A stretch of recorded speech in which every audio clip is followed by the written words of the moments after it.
வணக்கம். தமிழருவியின் பிரதான செய்திகள். இன்று 19ஆம் தேதி மார்ச் மாதம் 2026 வியாழக்கிழமை. இன்றைய பிரதான செய்திகளுக்குள் உங்களை அழைத்து செல்லும் நான் மலரவன். இன்றும் பிரதான செய்திகள் வாயிலாக தாயகம் மற்றும் சர்வதேச செய்திகளோடு இணையலாம். முதலில் தாயக செய்திகள்.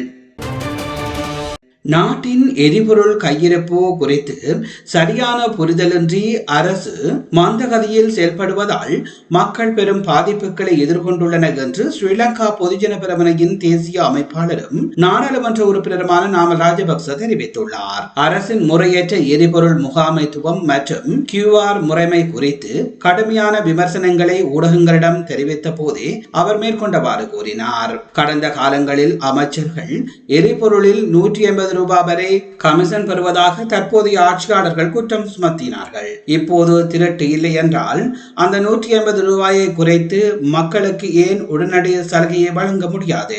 நிலக்கரி ஊழலால் ஏற்பட்ட நஷ்டத்தை ஈடுகட்டவே எரிபொருள் விலை உயர்த்தப்பட்டுள்ளது. உலக போரை ஒரு காரணமாக கூறி அரசு தப்பிக்க முயல்கின்றது. கடந்த அரசு QR முறையை பயன்படுத்திய போதும் அதனை கடுமையாக விமர்சித்த தற்போதைய ஜனாதிபதி மீண்டும் அதே முறையையே கையில் எடுத்துள்ளார். ஜனாதிபதி தமக்கு கணனித்துறை பற்றி தெரியாது என்பதால் QR முறையை பற்றி தன்னிடம் கேட்க வேண்டாம் என கூறினாலும் ஆச்சரியப்படுவதற்கு இல்லை. தற்போதைய எரிபொருள் விலையில் ஓட்டோக்களை செலுத்த முடியாது.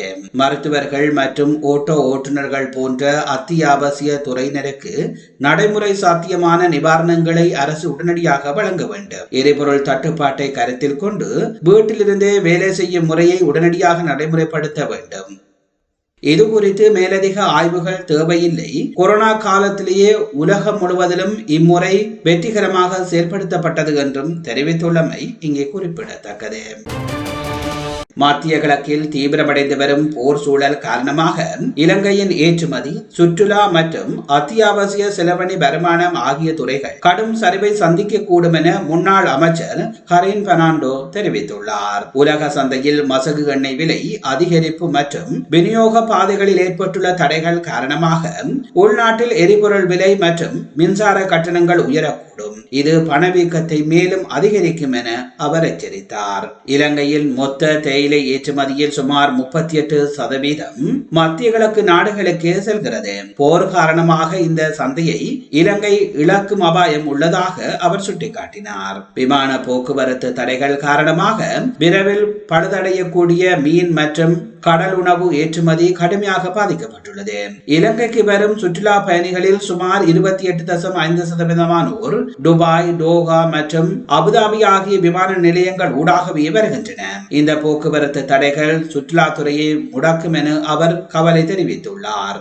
ஐக்கிய அரபு அமீரகம் போன்ற நாடுகளில் பணியாற்றும் இளைஞர்களிடமிருந்து கிடைக்கும் அந்நிய செலவணி வருமானம் குறைய வாய்ப்புள்ளதாகவும் அவர் தெரிவித்தார். ஜனாதிபதி தலைமையிலான அரசாங்கம் வெற்று வாக்குறுதிகளை வழங்கி வருவதாக குற்றம் சுமத்திய ஹரின் பெர்னாண்டோ நாட்டில் அரசியல் ஸ்திரமற்ற நிலை ஏற்படக்கூடும் என எதிர்ப்பு கூறினார். கோட்டபாய ராஜபக்ச பதவி விலகி சென்றார். ஆனால் ஜனாதிபதி எங்கே சென்றார் என்று தேடி கண்டுபிடிக்க முடியாத அளவுக்கு ஓட வேண்டிய நிலை ஏற்படும் என அவர் இதன் போது காரசாரமாக தெரிவித்துள்ளதாக தெரிவிக்கப்படுகின்றது. இலங்கையில் சுமார் 5000 காச நோயாளர்கள் சமூகத்தில் இன்னமும் அடையாளம் காணப்படாமல் உள்ளதாக சுகாதார அதிகாரிகள் எச்சரிக்கை விடுத்துள்ளனர். சுகாதார மேம்பாட்டு பணியகத்தில் நடைபெற்ற கருத்தரங்கில் உரையாற்றிய காசநோய் கட்டுப்பாடு மற்றும் தொற்றுநோய் தடுப்புக்கான தேசிய வேலை திட்டத்தின் பணிப்பாளர் வைத்தியர் பிரமிதா சாந்திலதா இந்த கவலையை வெளியிட்டுள்ளார். கடந்த ஆண்டில் நாட்டில் உத்தியோகபூர்வமாக 8726 காச நோயாளர்கள் பதிவாகி உள்ளதாகவும் அவர்களில் ஆண்கள் 5622 பேர் அடங்குவதாகவும் அவர் தெரிவித்துள்ளார். நகர்ப்புறங்களில் தீவிர கண்காணிப்பின் அவசியத்தை வலியுறுத்திய அவர் அதிக அளவிலான நோயாளர்கள் கொழும்பு மாவட்டத்திலேயே பதிவாகியுள்ளதாகவும் சுட்டிக்காட்டினார். இலங்கையில் தொற்று நோயாளிகளால் ஏற்படும் மரணங்களில் காசநோய் முதன்மையான காரணியாக உள்ளது எனவும் அவர் இதன் போது தெரிவித்தார். இதேவேளை 2 வாரங்களுக்கு மேலாக நீடிக்கும் இருமல், தெளிவற்ற காரணங்களால் உடல் எடை குறைதல், குறைதல், குறைந்த அளவிலான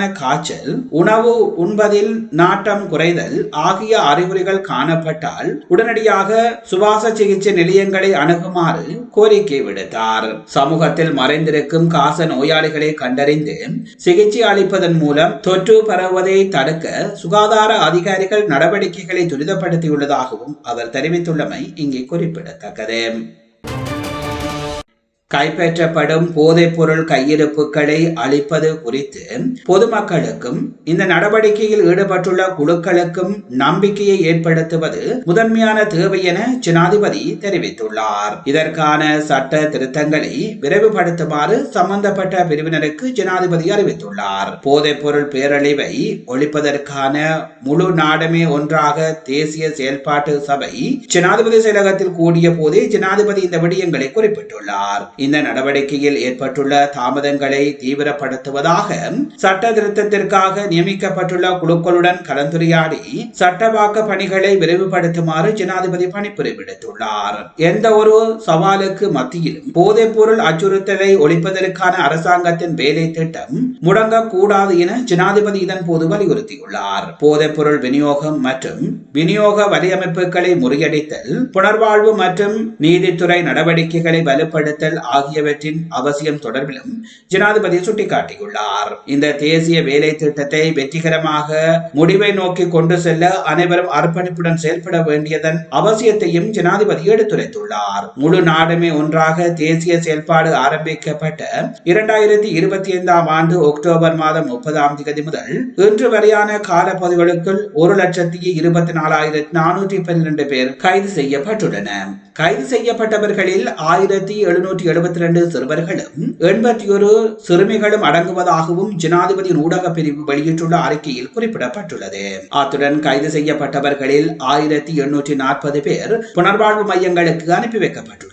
புனர்வாழ்வு அளிப்பதில் நிலவும் சட்ட ரீதியான பலவீனங்களால் அந்த பணிகள் தாமதமான போதிலும் அதற்காக நியமிக்கப்பட்டுள்ள குழு இது குறித்து கலந்துரையாடி எதிர்கால நடவடிக்கையை திட்டமிட்டு வருவதாகவும் அதிகாரிகள் சுட்டிக்காட்டியுள்ளமை இங்கே குறிப்பிடத்தக்கது. தான் ஜனாதிபதியாக இருந்தால் எரிபொருள் வரிசைக்கு தற்போது உரிய தீர்வு வழங்கப்பட்டிருக்கும் என ஜன செத பெரமுனை கட்சியின் தலைவர் பத்திரமுல்ல சீலரத்ன தேரர் தெரிவித்துள்ளார். கொழும்பில் இடம்பெற்ற ஊடகவியலாளர் சந்திப்பின் போதே அவர் இதனை தெரிவித்துள்ளார். வரிசை யுகம் ஆரம்பித்துள்ளது. கோட்டாவின் வரிசை அனுராவுக்கு வந்துள்ளது. அனுராவின் வரிசை யாருக்கு செல்ல போகின்றது என தெரியவில்லை. வரிசையில் நின்று நின்று கடைசியில் அந்த வரிசை எனக்கும் வருமா என்று தெரியவில்லை. ஆனால் அந்த வரிசைக்கு நான் ஒரு ஜனாதிபதியாக இருந்தால் சரியான தீர்வுகளை வழங்கியிருப்பேன் என தேரர் தெரிவித்துள்ளமை இங்கு குறிப்பிடத்தக்கது. எரிபொருள் விநியோகம் தொடர்பாக வழங்கப்பட்டுள்ள அறிவுறுத்தல்களை மீறி செயல்படும் எரிபொருள் நிலைய உரிமையாளர்களுக்கு எதிராக சட்ட நடவடிக்கை எடுக்கப்பட உள்ளது. அரசாங்க தகவல் திணைக்களத்தில் விடுத்துள்ள அறிக்கையிலேயே இது தொடர்பான முறைகேடுகள் குறித்த தகவல்களை வழங்குவதற்காக இலங்கை பெட்ரோலிய கூட்டுத்தாபனத்தினால் விசேட தொலைபேசி இலக்கங்கள் அறிமுகப்படுத்தப்பட்டுள்ளன. அதன்படி பின்வரும் இலக்கங்களுக்கு தொடர்பு கொண்டு உரிய தகவல்களை வழங்குமாறு பொதுமக்கள் தயவுடன் கேட்டுக் கொள்ளப்பட்டுள்ளனர். தொலைபேசி இலக்கங்கள் 011-211-76721-729613 ஆகிய தொலைபேசி இலக்கங்களுக்கு தொடர்பு கொண்டு உங்கள் முறைப்பாடுகளை அளிக்க முடியும் என தெரிவிக்கப்பட்டுள்ளது. நீங்கள் பார்த்துக் கொண்டிருப்பது தமிழருவியின் பிரதான செய்திகள் வாயிலாக தாயக செய்திகள். இனி தொடர்ந்தும் இடம்பெறுபவை சர்வதேச செய்திகள். ஈரானில் உள்ள உலகின் மிகப்பெரிய இயற்கை எரிவாயு வயலில் உள்ள தளம் ஒன்று தாக்கப்பட்டதாக வெளியான தகவல்களை தொடர்ந்து சர்வதேச சந்தையில் மசகு எண்ணெய் மற்றும் எரிவாயு விலைகள் பாரிய அளவில் அதிகரித்துள்ளன.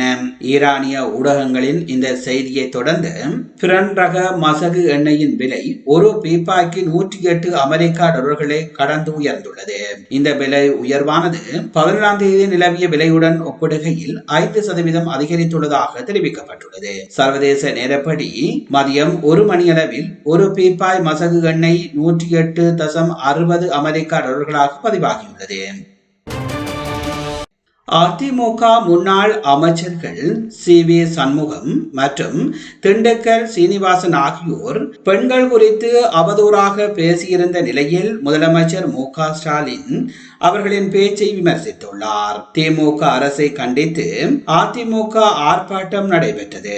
அதில் விழுப்புரத்தில் பேசிய அதிமுக முன்னாள் அமைச்சர் சி.வி. சண்முகம் நடிகையை குறித்து சர்ச்சைக்குரிய வகையில் பேசியிருந்தார். இதற்கு கண்டனம் எழுந்த நிலையில் அவர் மன்னிப்பு கோரியதாக அதிமுக தெரிவித்துள்ளது.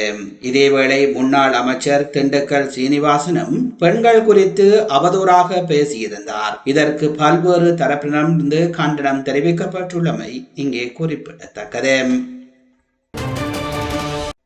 புதுச்சேரியில் காங்கிரஸ் கட்சியுடன் தொகுதி பங்கீடு ஒப்பந்தம் இதுவரை கையெழுத்தாகாத நிலையில் திமுக சார்பில் வேட்புமனு தாக்கல் செய்யப்பட்டுள்ளது. புதுச்சேரியில் காங்கிரஸ் திமுக கட்சிகள் கூட்டணி அமைத்து சட்டப்பேரவை தேர்தலை எதிர்கொள்ள உள்ளன. காங்கிரஸ் திமுக இடையே தொகுதி பங்கீடு பேச்சுவார்த்தை இறுதி செய்யப்படாமல் நீடித்துக் கொண்டிருக்கிறது. இதனிடையே தொகுதிகள் இறுதியாகாத போதும் வேட்புமனு தாக்கலை திமுக தொடங்கியுள்ளது. தமிழ்நாடு, கேரளம், புதுச்சேரி, மேற்கு வங்கம் மற்றும் அசாம் ஆகிய 5 மாநிலங்களுக்கான தேர்தல் திகதிகளை தேர்தல் ஆணையம் அறிவித்துள்ள நிலையில் அரசியல் கட்சிகள் தங்கள் பணிகளை வேகப்படுத்தியுள்ளன. ஒவ்வொரு மாநிலத்திலும் அரசியல் கட்சிகள் கூட்டணி கட்சிகளோடு தொகுதி பங்கீடு, வேட்பாளர் பட்டியல் வெளியீடு என பரபரப்பாக இயங்குகின்றன. இந்நிலையில் தில்லியில் உள்ள பாஜக தேசிய தலைமை அலுவலகத்தில் அக்கட்சியின் மத்திய தேர்தல் குழு கூட்டம் நடைபெற்றுள்ளது. இந்த கூட்டத்தில் பிரதமர் நரேந்திர மோடி, மத்திய உள்துறை அமைச்சர், பாதுகாப்புத்துறை அமைச்சர், பாஜக தேசிய தலைவர் உள்ளிட்டோர் பங்கு பெற்றுள்ளனர்.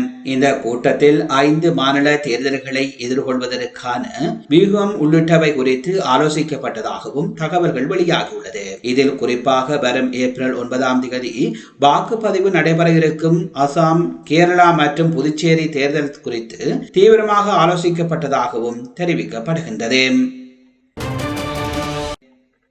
நீங்கள் பார்த்துக் கொண்டிருப்பது தமிழறிவியின் பிரதான செய்திகள் வாயிலாக தாயகம் மற்றும் சர்வதேச செய்திகள். தாயகம் மற்றும் சர்வதேச செய்திகள் இத்துடன் நிறைவு பெறுகின்றன.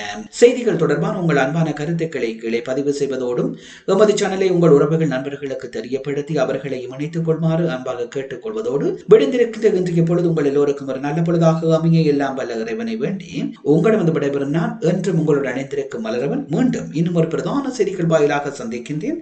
அதுவரையில் நன்றி, வணக்கம்.